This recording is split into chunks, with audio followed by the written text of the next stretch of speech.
بسم اللہ الرحمن الرحیم، اللہ کے نام سے شروع جو بہت مہربان اور نہایت رحم کرنے والا ہے۔ سورہ احزاب کی ہماری پہلی 8 آیات ہو گئی تھی۔ آج ہم آیت نمبر 9 سے شروع کرتے ہیں۔ آیت نمبر 9 شروع ہو رہی ہے سورہ احزاب کی۔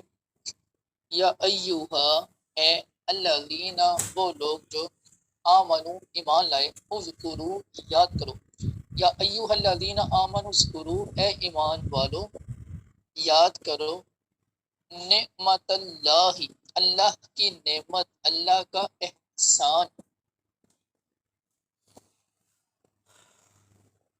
علیکم اپنے اوپر، اذ جب، جاءتکم آئے تم پر، جاءت آئے کم تم پر، جنودن کچھ لشکر، فارسلنا تو ہم نے بھیجی، علیہم ان پر، ریحاں آندھی، و اور جنودن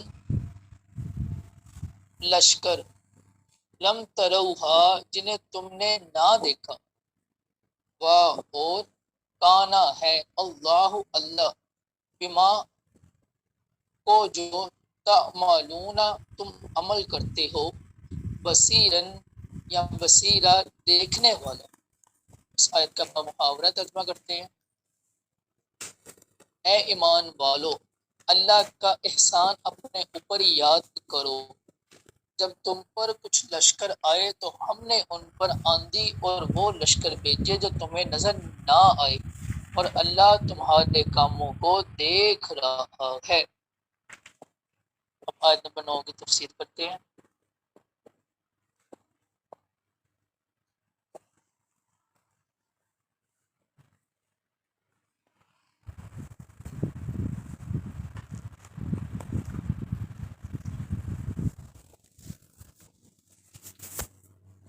یا ایہا الذین آمنو، اے ایمان والو،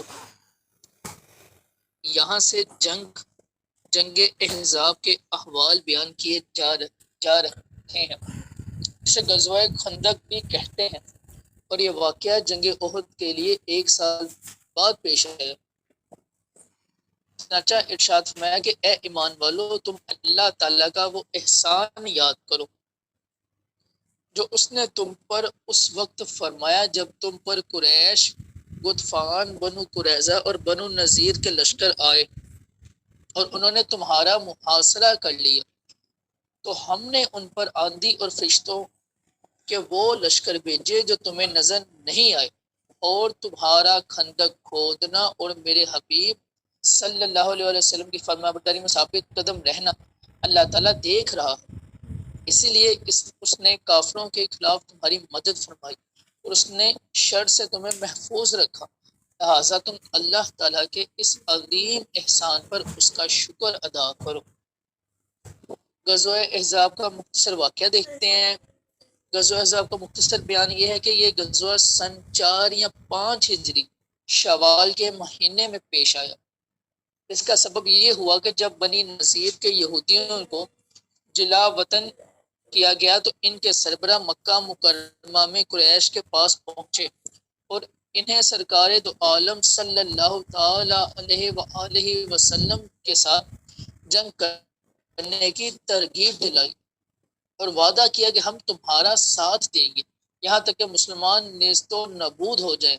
ابو سفیان اس تحریک کی بہت قدر کی اور کہا کہ ہمیں دنیا میں وہ سب سے پیارا جو محمد مصطفیٰ صلی اللہ علیہ وسلم کی دشمنی میں ہمارا ساتھ دے۔ پھر قریش نے ان یہودیوں سے کہا کہ تم پہلی کتاب والے ہو، ہمیں بتاؤ کہ ہم حق پر ہیں یا محمد صلی اللہ علیہ وسلم۔ یہودیوں نے کہا تم ہی حق پر ہو۔ اس پر کفار قریش خوش ہوئے اور اسی واقعے سے متعلق سورہ نساء کی آیت نمبر 51، الم تری الی الذین اوتوا نصیبا من الکتاب یؤمنون بالجبت والطاغوت نازل ہوئی۔ پھر وہ یہودی دیگر قبائل غطفان، کیس اور گیلان وغیرہ میں گئے، وہاں بھی یہی تحریک چلائی تو وہ سب بھی ان کے موافق ہو گئے۔ اس طرح ان یہودیوں نے جا بجا دورے کیے اور عرب کے قبیلہ کو مسلمانوں کے خلاف تیار کر لیا۔ جب سب لوگ تیار ہو گئے تو قبیلہ خزاع کے چند لوگوں نے نبی کریم صلی اللہ علیہ وسلم کو کفار کی ان زبردست تیاریوں کی اطلاع دی۔ یہ اطلاع پاتے ہی حضور اکرم صلی اللہ تعالی علیہ وآلہ وسلم نے حضرت سلمان فارسی رضی اللہ تعالیٰ عنہ کے مشورے سے خندق کھدوانی شروع کر دی۔ اس خندق میں مسلمانوں کے ساتھ رسول کریم صلی اللہ علیہ وسلم نے خود بھی کام کیا۔ مسلمان خندق تیار کر کے فارغ ہوئے ہی تھے کہ مشرکین 12,000 افراد کا بڑا لشکر لے کر ان پر ٹوٹ پڑے اور مدینہ طیبہ کا محاصرہ کر لیا۔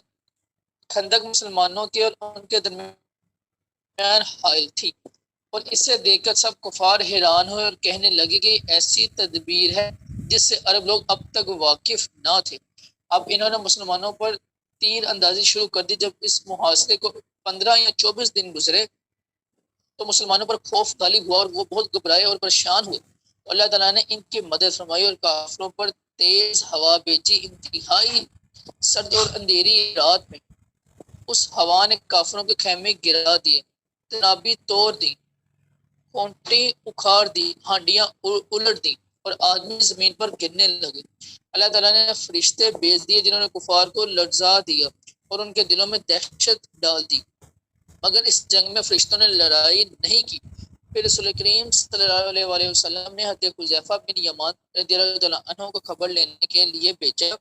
اس وقت انتہائی سخت سردی تھی اور یہ ہتھیار لگا کر روانہ ہوئے۔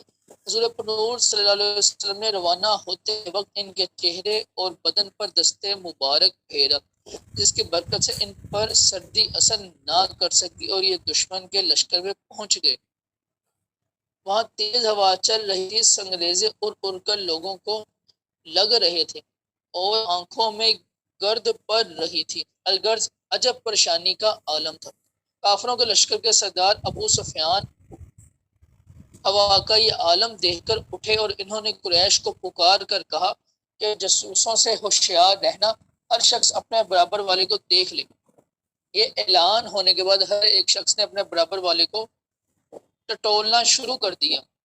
حضرت حذیفہ بن یمان رضی اللہ عنہ نے دنائی سے اپنے دائیں طرف موجود شخص کا ہاتھ پکڑ کر پوچھا، تو کون ہے؟ اس نے کہا، فلاں بن فلاں ہوں۔ اس کے بعد ابو سفیان نے کہا، اے گروہ قریش، تم یہاں نہیں ٹھہر سکتے، گورے اور اونٹ ہلاک ہو چکے ہیں۔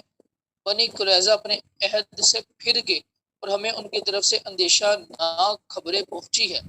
ہوا نے جو حال کیا ہے وہ تم دیکھ ہی رہے ہو، بس اب یہاں سے کوچ کر دو، اور میں کوچ کر رہا ہوں۔ ابو سفیان یہ کہہ کر اپنی اونٹنی پر سوار ہو گئے اور لشکر میں کوچ کا شور مچ گیا، پر جو ہوا آئی وہ چیز کو الٹ رہی تھی، مگر یہ ہوا اس لشکر سے باہر نہ تھی۔ ابھی لشکر باغ نکلا اور سامان کا سواریوں پر لاد کر لے جانا اس کے لیے کثیر سامان وہی چھوڑ گیا۔ یہ تھا سورہ جنگ احزاب کا کچھ واقعہ آیت نمبر 9 کی تفسیر میں۔ اب ہم آیت نمبر 10 کرتے ہیں سورہ احزاب کی۔ اذ جب جاؤکم آئے تم پر، من فوقہم تمہارے اوپر سے، وا اور من اسفلا تمہارے نیچے سے، فوقہم اوپر سے، اسفلا نیچے سے، منکم تمہارے، وا اور اذ جب زاغت ٹھٹک کر رہ گئی، ابصارو آنکھیں، وا اور بالغت القلوب پہنچ گئے قلوب دل، حناجرا گلوں کے پاس، وا اور تظنون تم گمان کرنے لگے، باللہ اللہ پر، باللہ الظنون طرح طرح کے گمان،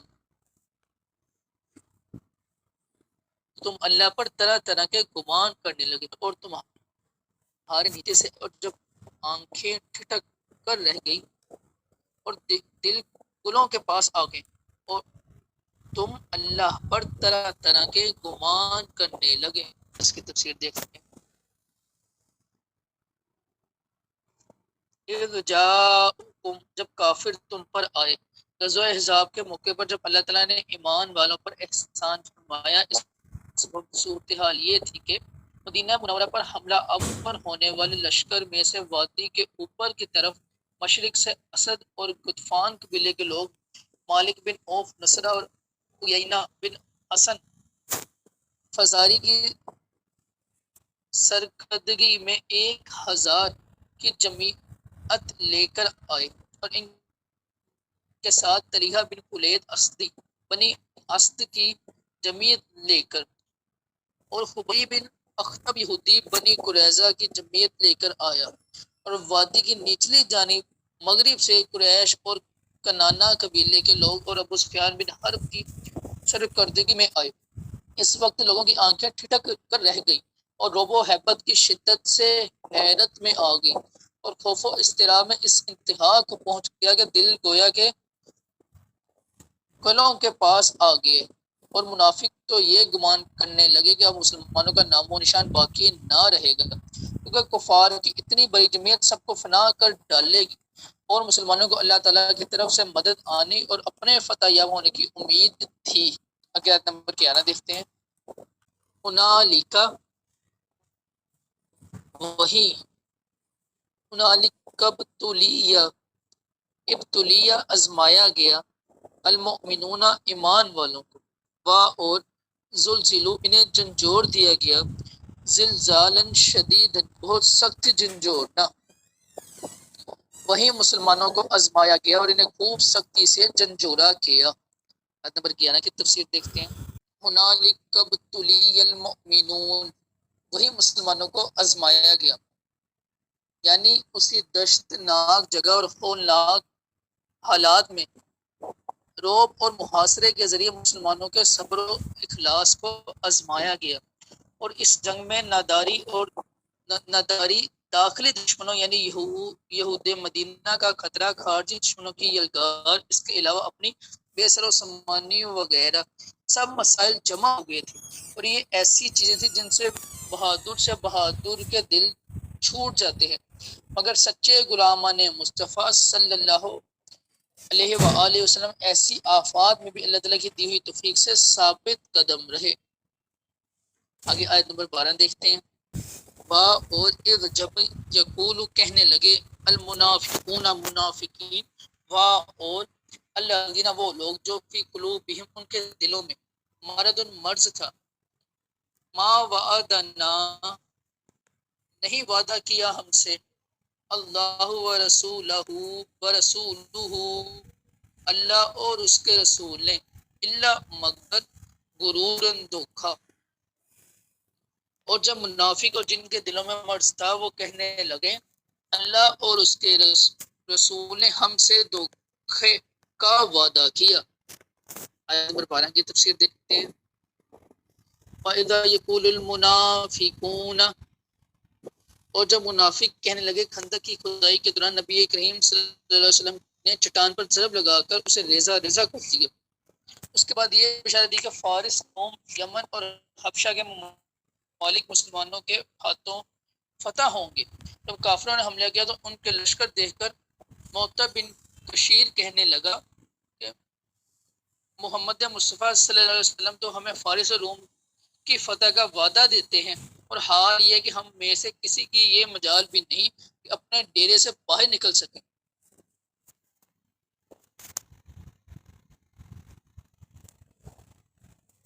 اپنے ڈیرے سے باہر نکل سکے، تو یہ وعدہ نرا دھوکا ہے۔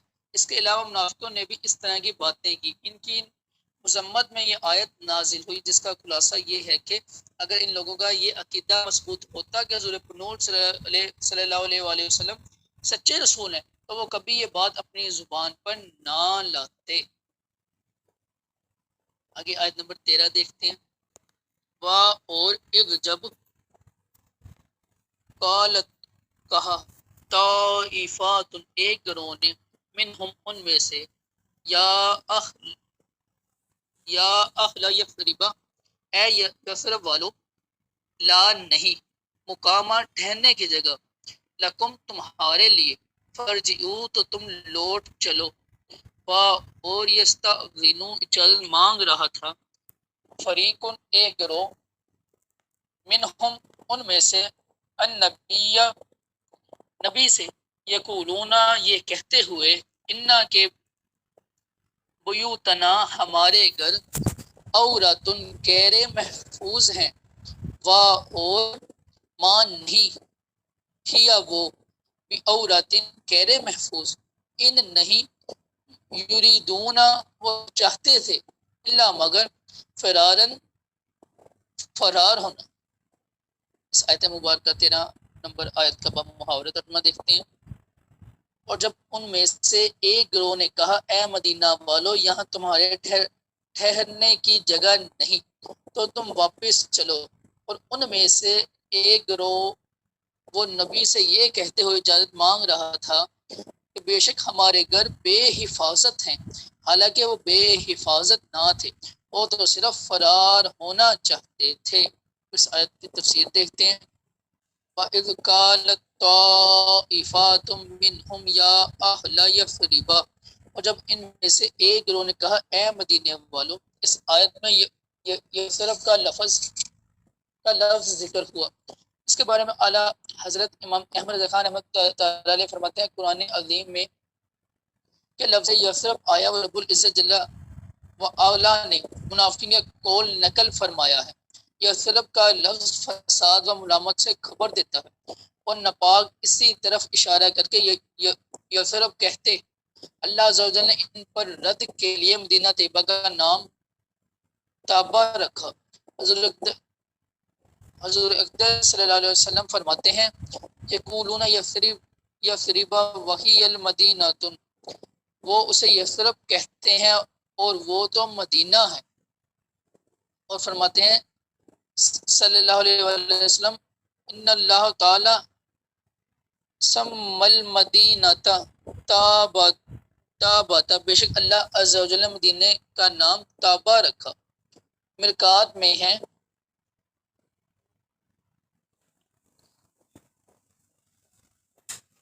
اس کا معنی یہ ہے کہ اللہ تعالیٰ نے لوح محفوظ میں مدینہ منورہ کا نام تابہ رکھا ہے، یا اللہ تعالیٰ نے منافقوں کو رد کرتے ہوئے اپنے حبیب صلی اللہ علیہ وسلم کو حکم فرمایا کہ وہ مدینہ پاک کا نام طابہ رکھیں، کیونکہ منافق مدینہ منورہ کا نام یثرب اس بات کی جانب اشارہ کرتے ہوئے رکھتے تھے کہ اس کی طرف لوٹنے میں ان کا نقصان ہے۔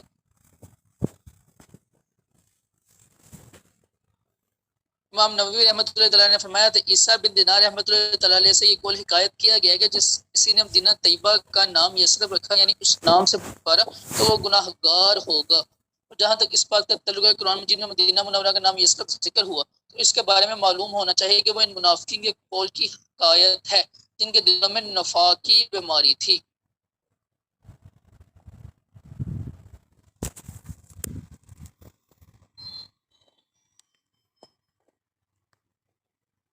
لا مقام لکم، یہاں تمہارے ٹھہرنے کی جگہ نہیں۔